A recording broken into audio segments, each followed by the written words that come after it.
Hi, I'm Nicholas Campbell and this is my film review presentation on the film The Thin Red Line.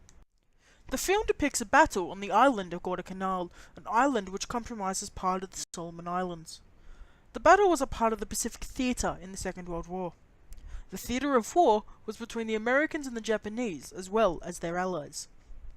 The companion reading I have chosen to analyse is the journal article Guadalcanal by Matthew Stevenson, which appeared in the journal The American Scholar.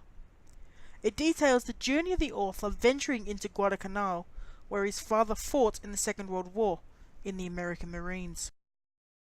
The film attempted to provide insights into the real side of war. These insights were made to be as close to the truth as possible. They did not mask the truth and make everything out as simple, dominant and heroic as American propaganda and other war movies have made war seem. This insight is expanded in the companion reading, where the author states that war was broadcasted in a manner that portrayed war as no more difficult than a cattle roundup, or in the case of snipers, a fox hunt. Stevenson here is agreeing with how film and television has brought about certain feelings about how the war was fought and its simplicity, something that the film was trying to change. This reading influenced my feelings about the film, as it really showed me how the film attempted to show the real side of war, and not what Hollywood is attempting to make war look like in other films and television broadcasts. The film showed that some soldiers were not ready to face the horrors that were about to occur. In one scene, a soldier was physically sick when he found out he was about to go over the ridge. He was not ready to accept his almost certain death. This scene shows that the film showed alternative emotions a soldier may face during war, in comparison to feelings of heroism that propaganda in Hollywood may perceive a soldier to feel. This makes the film have a close relationship to reality, as this sort of event would have occurred on the actual battlefield. This scene also shows the film's message about war, that it is not all heroic and easy. It shows that soldiers can experience feelings of fear.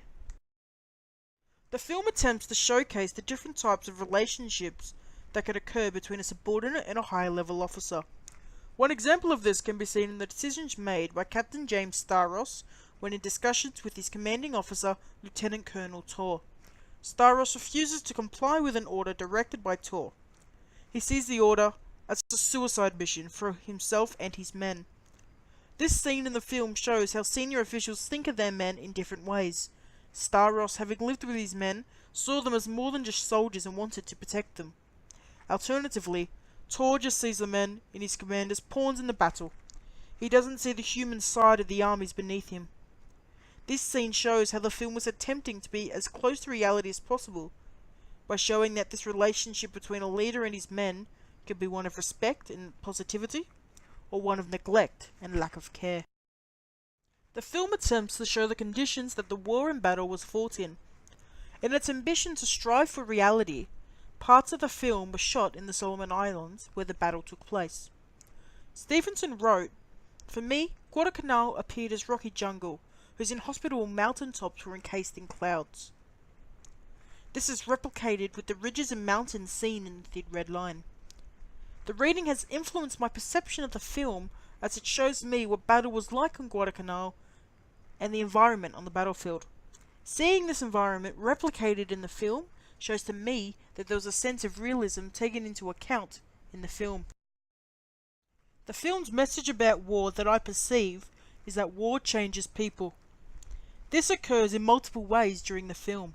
Soldiers are quiet and can't comprehend what has happened after the battle, when before they were lively and full of energy. Seeing the horrors changed them. They will never forget the impact of war. The island and natives on the Solomon Islands also were changed because of the war. Prior to battle on their island, they were peaceful and welcoming.